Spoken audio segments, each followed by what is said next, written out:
Bonjour Thierry.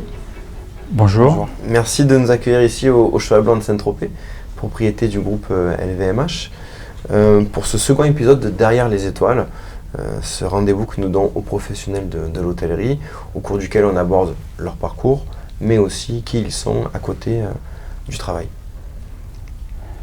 Alors tu es le directeur de la restauration de ce palace depuis 2008 et tu es aussi le directeur de la salle de la Vague d'Or, qui est le restaurant triplement étoilé, avec Arnaud Donquel en chef de cuisine. Cette saison 2022, comment ça s'est passé? Intense. Très intense parce que je crois que les gens ont eu besoin un petit peu de souffler. Il y a eu 2 années de Covid, donc 2 années de parenthèse, qui a fait que une fois qu'on a libéré un petit peu les esprits, tout le monde a voulu un petit peu profiter de ce moment. Et nous, on l'a vraiment ressenti dès le début de la saison. On a ouvert le 9 mai et depuis le 9 mai, en fait, le succès ne se dément pas. C'est plein tous les jours, avec beaucoup d'entrain, beaucoup d'envie, envie de profiter, envie de se faire plaisir, beaucoup de joie. Mais nous, ça nous va bien parce que ça représente ce qu'on veut faire, donc donner de la joie et du plaisir.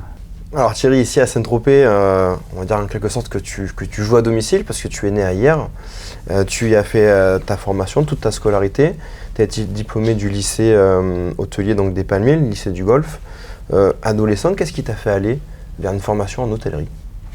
Dans la famille, on aimait bien recevoir maman et papa. On se déplaçait pratiquement jamais. On avait beaucoup de monde à la maison. Depuis toujours, on n'a jamais eu le destin, paradoxalement, de fréquenter les tables. Mais par contre, on avait systématiquement à la maison, le week-end, pendant les vacances scolaires, on avait toujours, maman invitait beaucoup. Voilà, donc je pense que ça devait être un petit peu ça. Voilà, ce besoin de faire plaisir, ce besoin de recevoir. Ouais. On va le voir, c'est une belle carrière qui s'est offerte à toi. Alors justement, une fois que tu as été diplômé, tu pars faire les saisons, tu as une vingtaine d'années à peine, et ton premier poste, tu l'as à l'Acacia d'Argent, au Pradé, dans le Var. Tu es demi-chef de rang, et tu travailles avec le chef Christian Farenasso. Le courant passe de suite, il t'amène à Courchevel. C'était une rencontre importante pour toi, ce chef? Oui, parce que c'était les premiers pas finalement dans une semi-gastronomie. La restauration, comme je vous l'ai expliqué, ça a toujours été une restauration de famille. Donc tu reçois à la maison comme tu dois normalement prétendre recevoir tes hôtes. Et nous, on le faisait dans cet état d'esprit. Christian, lui, il avait des vérités d'étoiles. Moi, pas du tout. Moi, ce qui m'intéressait, c'est finalement de faire plaisir à des gens qui venaient nous rendre visite. Et Christian, c'était une personne et une personnalité qui est très attachante en plus. Il aime le sport, c'est un gars qui, à la base, qui avait fait du rugby, donc la solidarité, c'est quelque chose d'important pour lui. Et tu t'aperçois que notre métier, c'est aussi de la solidarité. Un sans l'autre, tu ne fonctionnes pas. C'est pas possible. Les cas isolés, les solistes, finalement, ne réussissent que très peu dans ce métier-là. Et Christian était dans cet état d'esprit-là. C'est un avec les autres, c'est pas un plus les autres. Voilà. Alors c'est peut-être pour ça d'ailleurs, quand tu vas à Courchevel, tu dois y aller pour être demi-chef de rang, mais finalement en fait il y a le barman qui quitte son poste et tu le remplaces alors que tu n'es pas forcément formé pour ça. Ouais, je n'étais pas formé pour ça. C'est ça, c'est cet esprit de solidarité là qui t'a fait prendre la relève. Je m'engage avec une personne qui accepte de me recevoir dans ses murs. Il y a un événement qui se produit, une personne quitte son poste et ce poste est vacant. Monsieur Brochard me demande de le remplacer si j'en ai envie. Et parce que par solidarité, je dis oui, je ne me pose pas la question, vous avez besoin, je suis là, donc pas de problème. Et j'ai fait ma saison au bar en fait, donc une nouvelle expérience qui s'offrait à moi, dans un registre complètement différent. Parce que le travail du bar à la base n'a pas trop à voir avec le service de salle. Et pourtant, quand tu fais un lien quelques années plus tard, tu t'aperçois que c'est la même chose dans un contexte différent. Voilà. Mais la finalité, c'est la même chose. C'est le rapport aux autres et de ce que tu en fais. Ouais. Et tu n'as pas continué au bar, hein. Tu Tu es quand même retourné Non, ouais, je suis retourné la salle. dans ce que je savais faire et dans ce qui me semblait le plus en phase avec ce que je suis. Alors ensuite, tu décides de partir avec ta femme aux USA dans le but d'améliorer ton anglais. Tu vas y rester une année aux États-Unis. Et après cette expérience américaine, ta carrière va vraiment va se lancer avec des postes que tu vas occuper sur la durée en fait. Tu vas rester 5 ans à l'Antares Meribel en tant que directeur de la restauration. D'ailleurs, au cours de ces 5 ans, le restaurant Le Cassiopée, dans lequel tu officies, va décrocher une étoile au Guide Michelin. Ensuite, une petite intermède d'une année au Bellerive à Juan-les-Pins, au restaurant La Passagère. Et ensuite, il y a cette rencontre avec Jean-Claude Delion. Donc là, nous sommes en 1999, si je ne me trompe pas. Jean-Claude Delion te recrute à la réserve de Beaulieu-sur-Mer. Tu vas rester 7 ans. Cette partie-là de ta carrière a permis de monter en puissance sur tes compétences de restauration, de management. Oui, parce que d'abord, toute expérience te permet d'apprendre, qu'elle soit positive ou négative. Quand on part aux États-Unis, tu pars dans l'inconnu, en fait. Tu pars, c'est une aventure. Alors, c'est certain que moi, l'aventure, je l'ai toujours faite avec mon épouse. Donc, c'est une aventure qui était quand même assez maîtrisée, mais pour autant, tu pars, tu sais pas où tu vas, tu sais pas de quelle manière vont se dérouler les choses. Donc notre métier, c'est aussi ça, c'est aussi une adaptabilité à toutes les situations. Mais au même titre que tu t'adaptes à chaque client.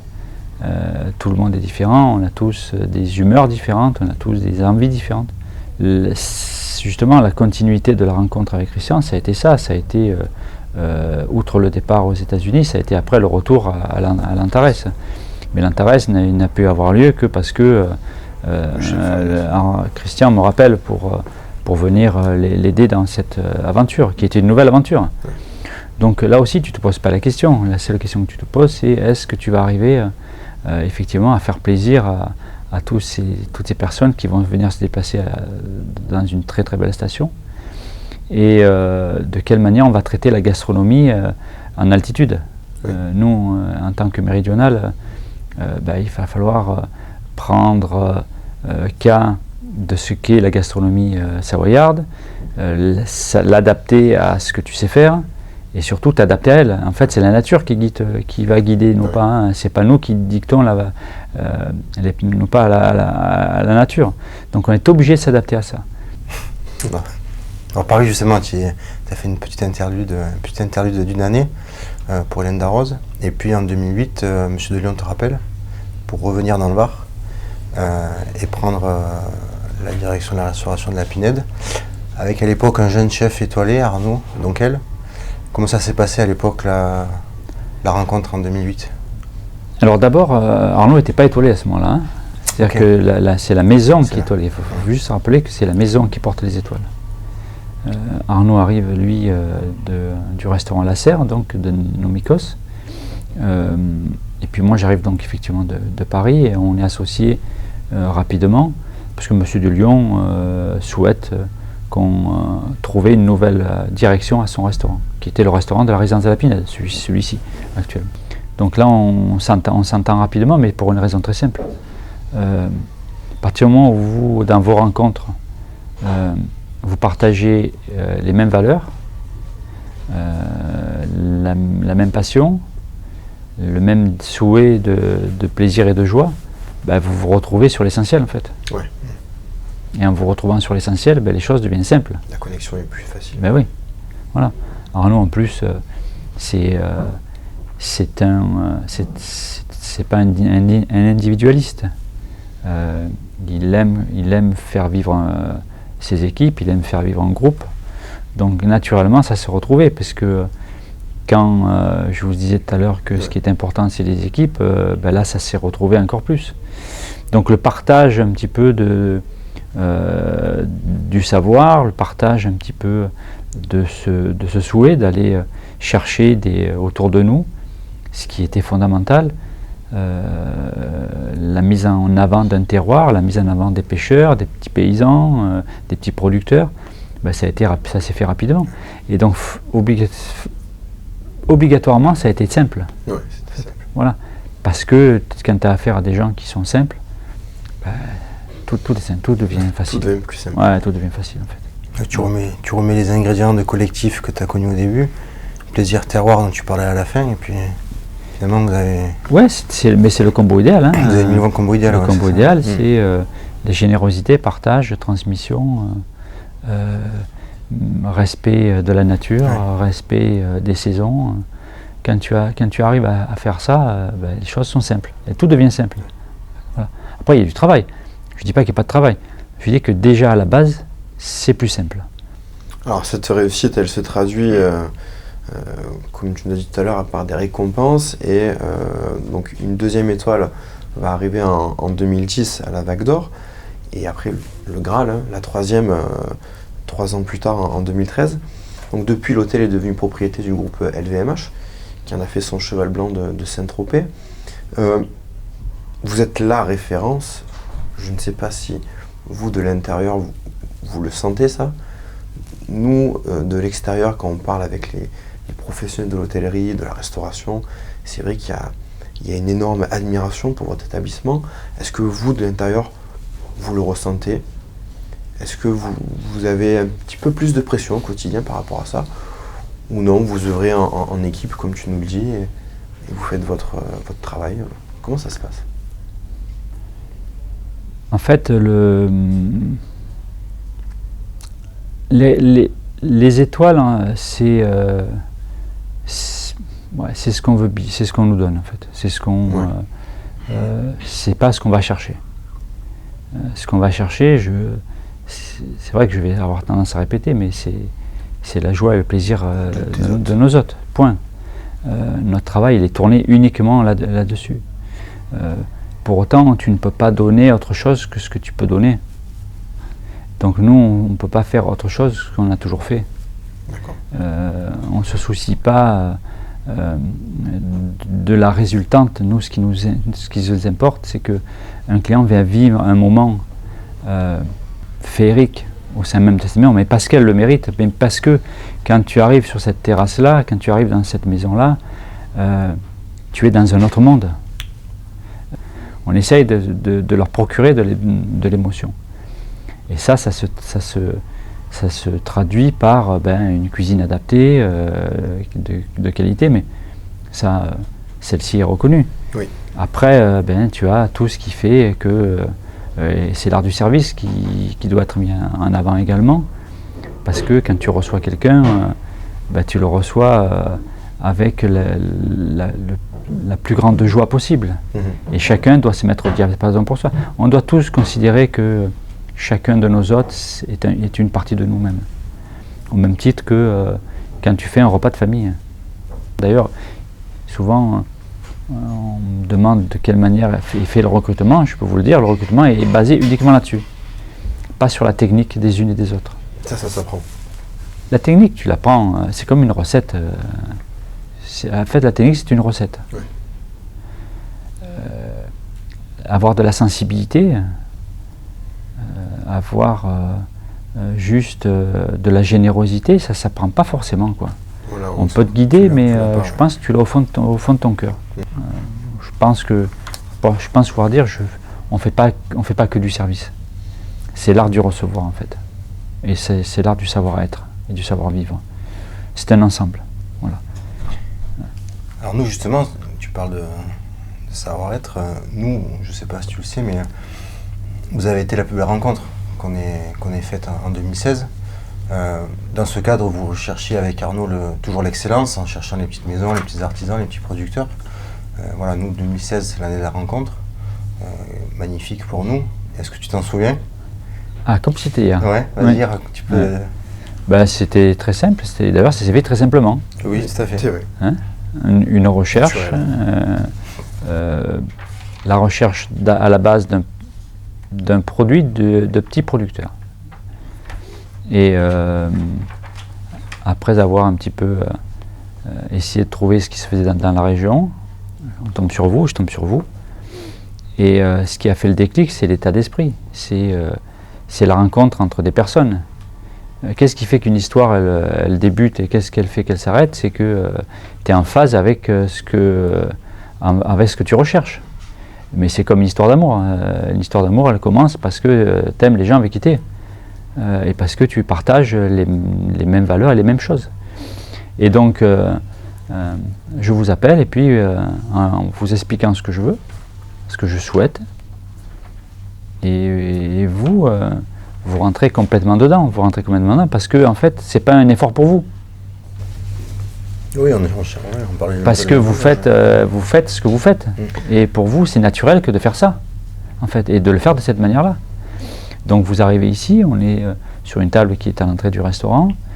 Vous arrivez tous les deux avec des petits échantillons, on commence à me faire goûter, et puis je dis tiens, je vais chercher Arnaud parce que je pense que ce serait top qu'il soit avec nous.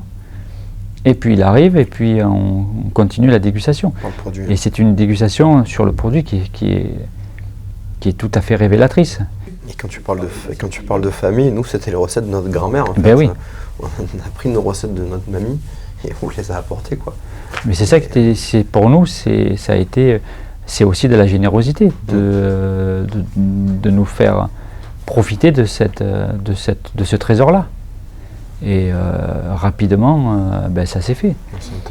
D'autant plus que très souvent, et je dis bien malheureusement, ce sont des produits qui ne sont pas mis en valeur.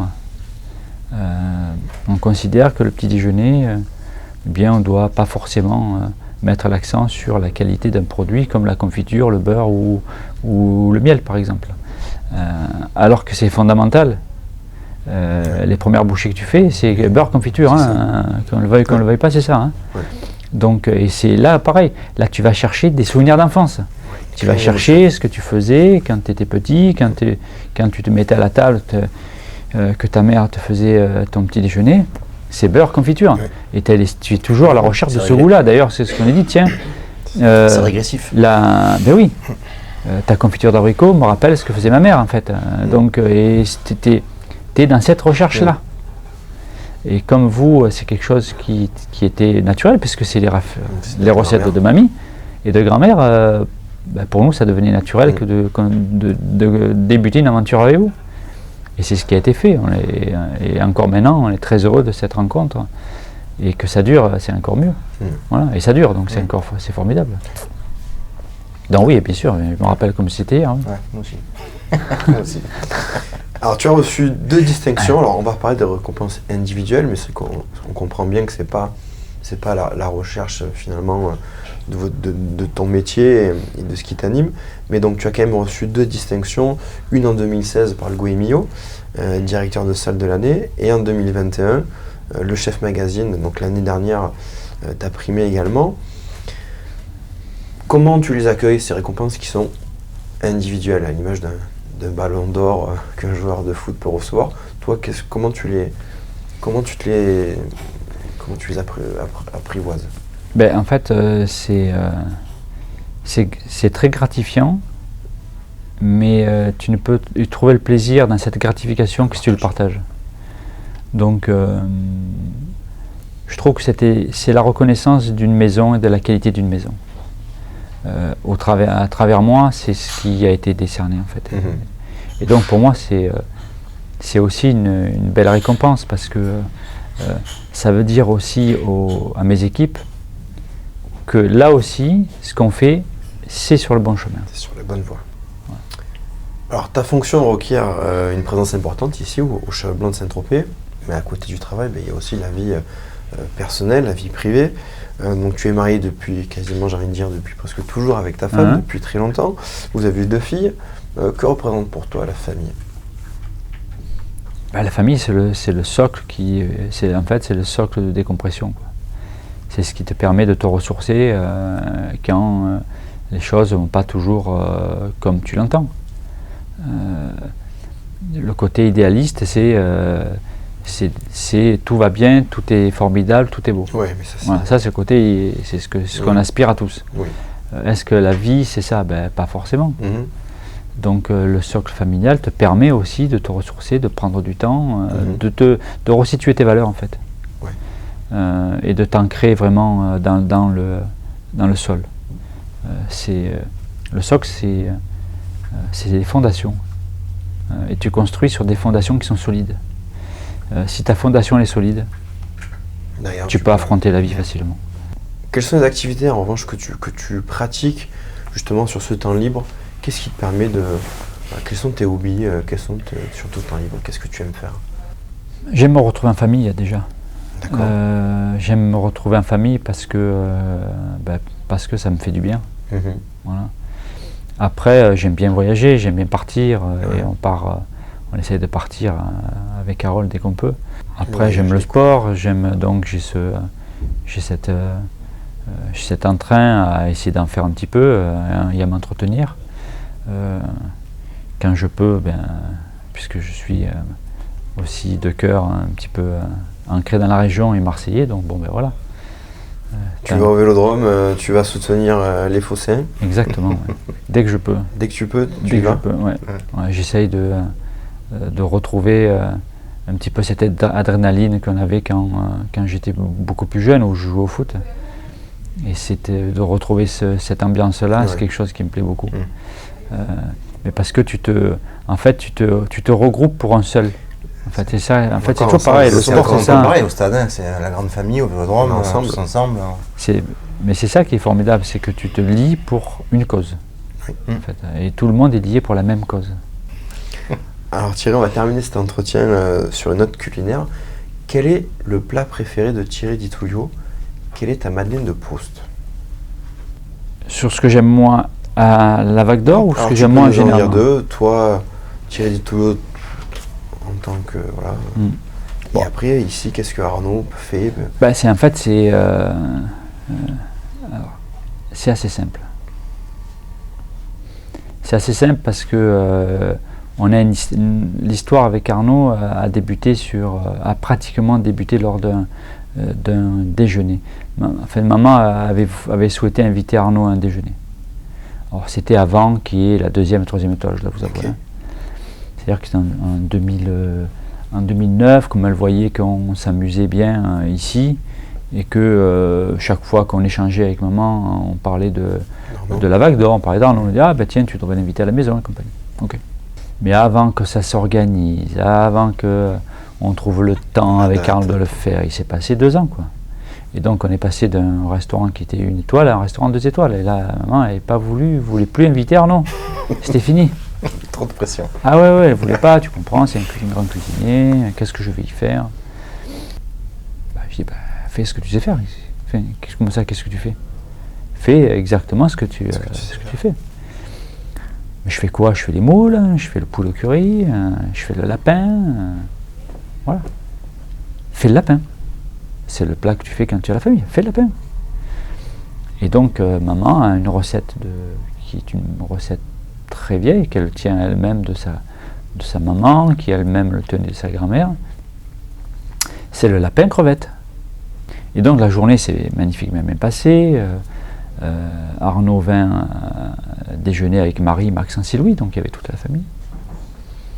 Et puis, donc c'était joué, on a joué au boulin, on a fait les jeux de boules, on a fait tout bien comme il fallait. Tout bien comme il fallait. On les a fracassés parce qu'ils ne savaient pas trop bien jouer au boule. Mais l'essentiel, c'était le déjeuner. Oui. Et puis, maman tomba un petit peu malade, c'était en fin d'année. Et nous, on réécrit les cartes systématiquement au début de l'année, justement. Et en janvier, donc on s'installe ici, Arnaud commence à écrire ses cartes, je suis avec lui, et puis je vois l'écriture d'un plat, c'est le lapin façon Claudette. Alors c'était mon enfance, je préfère ce plat-là. J'ai toujours mangé ce plat-là, il n'y avait rien d'exceptionnel. Oui. Enfin, oui, pour toi, tu crois toujours qu'il n'y a rien d'exceptionnel, mais un plat, ça te hante toute une vie pratiquement.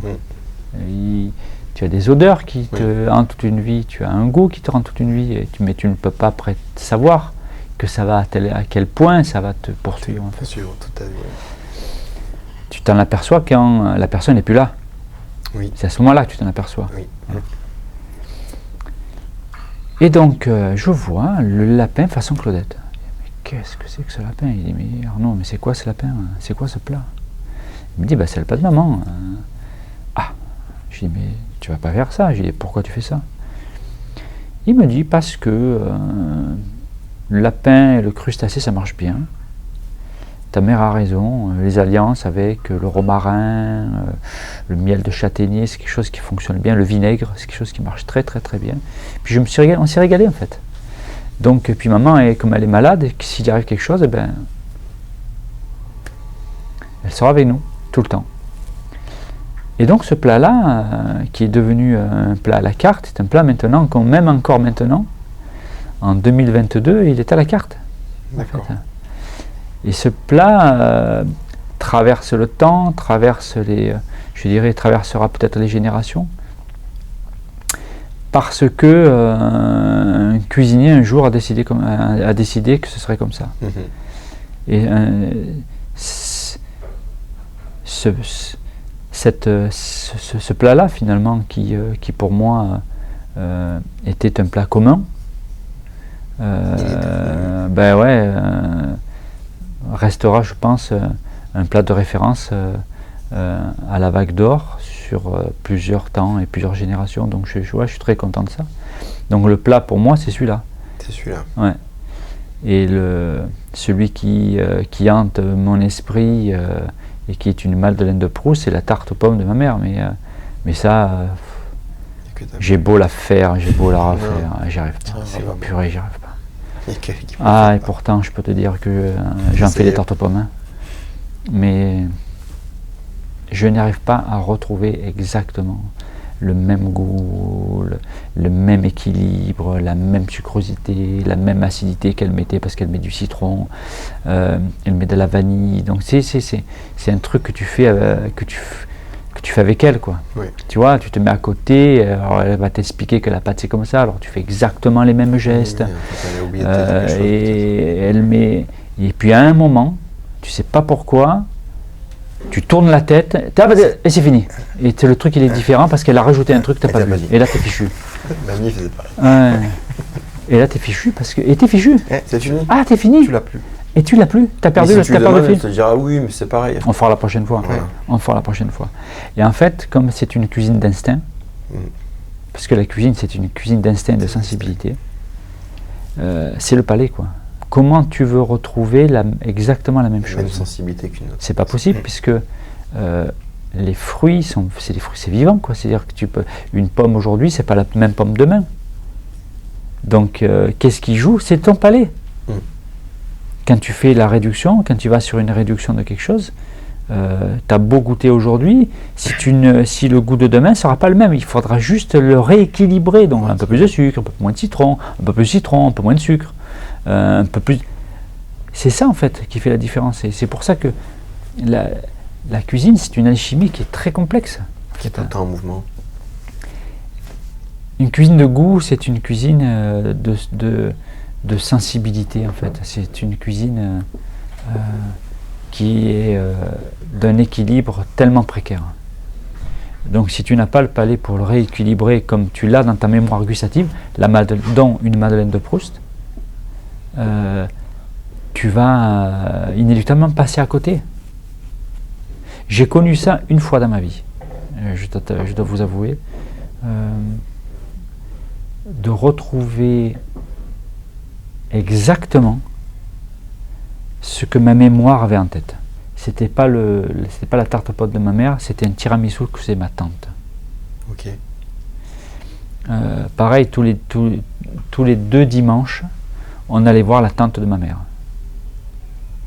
Et pour nous faire plaisir, enfin, je crois pour se faire plaisir plutôt, elle faisait un tiramisu.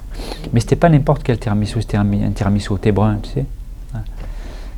C'était super bon. Et donc moi, ma référence gustative sur ce truc-là, c'était ça. C'était ça. Et donc naturellement, comme j'aimais le tiramisu, le jour où j'étais en âge, moi, d'aller dans un restaurant, tu l'as commandé. Je commandais un tiramisu.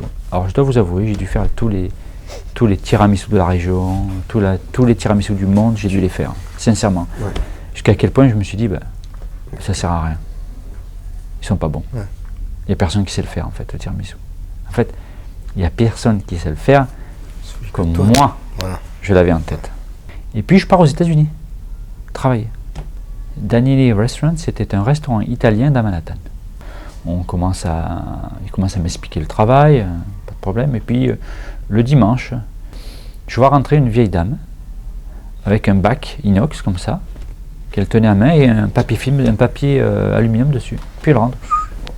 Elle va dans l'arrière-boutique, elle dépose son plat, elle repart. Je lui dis, tiens, c'est quoi?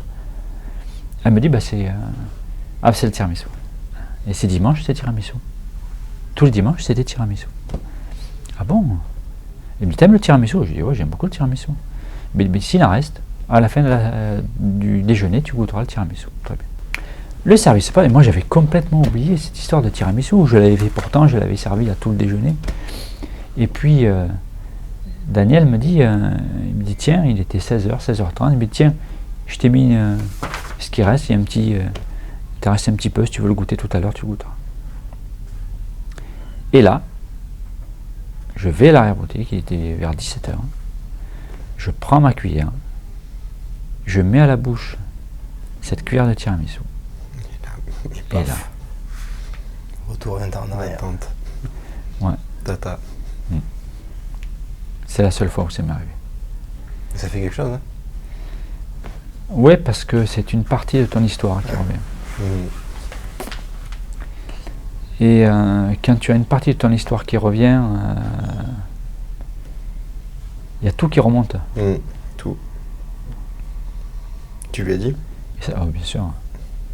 Mais bien sûr, je l'ai dit. Ouais. Entendu, Thierry, merci beaucoup pour cet entretien, à merci de nous avoir accueillis. Merci aux équipes Cheval Blanc de Saint-Tropez pour cet accueil. Et puis donc nous on se donne rendez-vous pour la saison prochaine, au mois de mai, pour une nouvelle saison à vos côtés. Merci à vous, merci les frérots. Merci Thierry. C'était un plaisir d'avoir partagé ce moment avec vous. Merci.